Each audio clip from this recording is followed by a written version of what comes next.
Hello, I'm glad you're here. I'm NatsMan, and I'm reading the Bible from beginning to end, from Genesis to Revelations. Please join me in this journey and make God's Word a part of your everyday life. This is video number 25, and today we're reading from the book of Exodus, starting in chapter 17. But before we start, I want to do a short recap of what we read in the last video. In the last video, we read 14, 15, and 16. In 14, Pharaoh changes his mind and chases Israel. Trapped at the Red Sea, the people panic. But Moses says, "Stand still and see the salvation of the Lord." God parts the Red Sea. The Israelites come safely across, and the Egyptian army is destroyed when the waters return. In 15, Moses and Israel sing a song of victory, praising God as a warrior who has triumphed over Egypt. But soon after, they face thirst in the wilderness. God makes bitter water sweet and leads them to Elim, a place with 12 springs and 70 palm trees.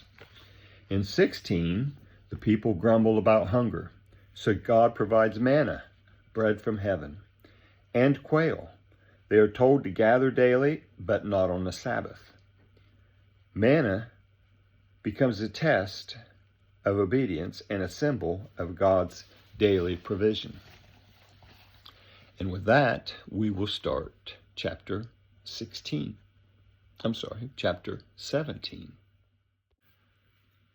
All the congregation of the children of Israel traveled from the wilderness of Sin, starting according to Yahweh's commandment, and encamped at Rephidim, but there was no water for the people to drink. Therefore the people quarreled with Moses and said, "Give us water to drink." Moses said to them, "Why do you quarrel with me? Why do you test Yahweh?" The people were thirsty for water there, so the people murmured against Moses and said, "Why have you brought us up out of Egypt to kill us, our children, and our livestock with thirst?" Moses cried to Yahweh, saying, "What shall I do with these people? They are almost ready to stone me." Yahweh said to Moses, "Walk up on before the people, and take the elders of Israel with you, and take the rod in your hand with which you struck the Nile, and go. Behold, I will stand before you there on the rock in Horeb. You shall strike the rock, and water will come out of it, that the people may drink." Moses did so in the sight of the elders. He called the name of the place Massah and Meribah, because the children of Israel quarreled, and because they tested Yahweh, saying, "Is Yahweh among us or not?" Then Amalek came and fought with Israel in Rephidim. Moses said to Joshua, "Choose men for us and go out to fight with Amalek. Tomorrow I will stand on the top of the hill with God's rod in my hand." So Joshua did as Moses had told him and fought with Amalek. And Moses, Aaron, and Hur went to the top of the hill. When Moses held up his hand, Israel prevailed. But when he let down his hand, Amalek prevailed. But Moses' hands were heavy, so they took a stone and put it under him, and he sat on it. Aaron and Hur held up his hands, the one on the one side and the other on the other side. His hands were steady until sunset. Joshua defeated Amalek and his people with the edge of the sword. Yahweh said to Moses, "Write this for a memorial in a book, and rehearse it in the ears of Joshua, that I will utterly block out the memory of Amalek from under the sky." Moses built an altar and called its name Yahweh our banner. He said, "Yah has sworn, Yahweh will have war with Amalek from generation to generation." That was Exodus 17, and now we go to 18. Now Jethro, the priest of Midian, Moses' father-in-law, heard of all that God had done for Moses and for Israel, his people, how Yahweh had brought Israel out of Egypt. Jethro, Moses' father-in-law, received Zipporah, Moses' wife, after he had sent her away, and her 2 sons. The name of one son was Gershom, for Moses said, "I have lived as a foreigner in a foreign land." The name of the other was Eliezer, for he said, "My father's God was my help and delivered me from Pharaoh's sword." Jethro, Moses' father-in-law, came with Moses' sons and his wife to Moses into the wilderness, where he was encamped at the mountain of God. He said to Moses, I, your father-in-law Jethro, has come to you with your wife and her 2 sons with her. Moses went out to meet his father-in-law, bowed and kissed him. They asked each other of their welfare, and they came into the tent.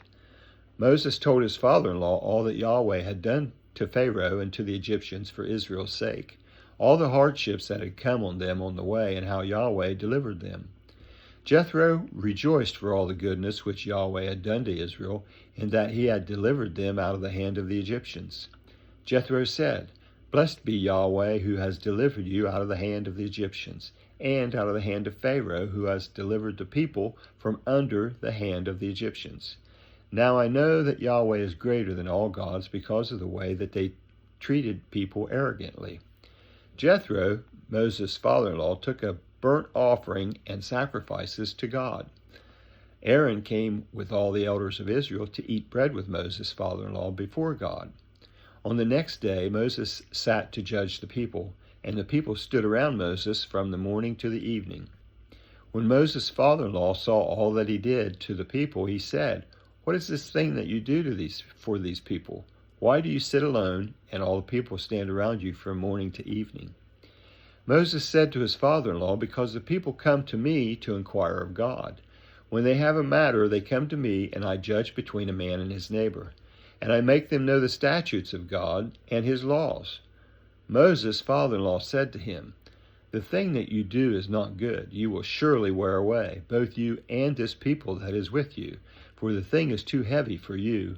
You are not able to perform it yourself alone. Listen now to my voice. I will give you counsel, and God be with you. You represent the people before God and bring the causes to God. You shall teach them the statutes and the laws, and shall show them the way in which they must walk and the work that they must do. Moreover, you shall provide out of all the people able men which fear God, men of truth, hating unjust gain, and place such over them to be rulers of thousands, rulers of hundreds, rulers of 50s, and rulers of 10s. Let them judge the people at all times. It shall be that every great matter that they shall bring to you, but every small matter they shall judge themselves. So shall it be easier for you, and they shall share the load with you. If you will do this thing, and God commands you so, then you will be able to endure, and all these people also will go to their place in peace. So Moses listened to the voice of his father-in-law and did all that he had said. Moses chose able men out of all Israel and made them heads over the people and rulers of thousands, rulers of hundreds, rulers of 50s, and rulers of 10s. They judged the people at all times. They brought the hard cases to Moses, but every small matter they judged themselves. Moses let his father-in-law depart, and he went his way into his own land. That was Exodus 18, and now we'll go to 19. In the 3rd month after the children of Israel had gone out of the land of Egypt, on that same day they came into the wilderness of Sinai. When they had departed from Rephidim, they had come to the wilderness of Sinai. They encamped in the wilderness, and there Israel encamped before the mountain. Moses went up to God, and Yahweh called to him out of the mountain, saying, This is what you shall tell the house of Jacob and tell the children of Israel. You have seen what I did to the Egyptians, and how I bore you on eagle's wings, and brought you to myself. Now, therefore, if you will indeed obey my voice and keep my covenant, then you shall be your own possession from among all peoples. For all the earth is mine, and you shall be to me a kingdom of priests and a holy nation. These are the words which you shall speak to the children of Israel. Moses came and called for the elders of the people, and set before them all these words which Yahweh commanded. All the people answered together and said, All that Yahweh has spoken, we will do. Moses reported the words of the people to Yahweh. Yahweh said to Moses, Behold, I come to you in a thick cloud, that the people may hear when I speak with you, and may also believe you forever. Moses told the words of the people to Yahweh. Yahweh said to Moses, Go to the people and sanctify them today and tomorrow, and let them wash their garments and be ready for the 3rd day.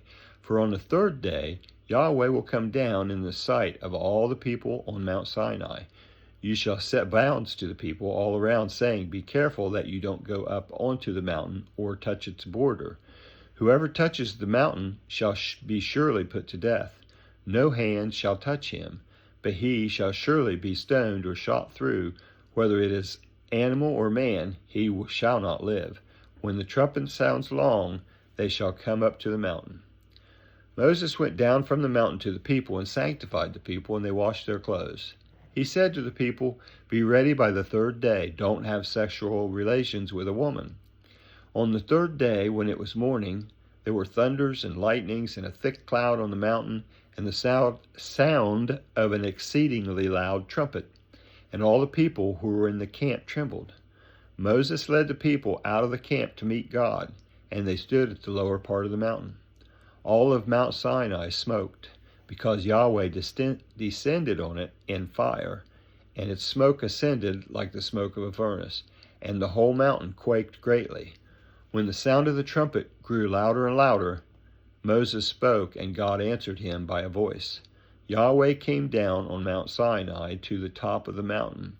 Yahweh called Moses to the top of the mountain, and Moses went up. Yahweh said to Moses, Go down, warn the people, lest they break through to Yahweh to gaze, and many of them perish. Let the priests also who come near to Yahweh sanctify themselves, lest Yahweh break out on them. Moses said to Yahweh, The people can't come up to Mount Sinai, for you warned us, saying, Set bounds around the mountain and sanctify it. Yahweh said to him, Go down, you shall bring Aaron up with you, but don't let the priests and the people break through to come up to Yahweh, lest he break out against them. So Moses went down to the people and told them. That was the end of 19, and that's the end of this video. That was the book of Exodus, chapters 17, 18, and 19, on video number 25. I want to thank you for joining me in this project, this endeavor to read the entire Bible. I would also hope you enjoyed listening as much as I enjoyed reading it to you. Please feel free to comment if you so desire. Also, please subscribe and give this a big thumbs up if you enjoyed it. I hope you come back for the next video, and until then, I want to thank you, and I hope you have a very blessed day. This is NatsMan, and I am out.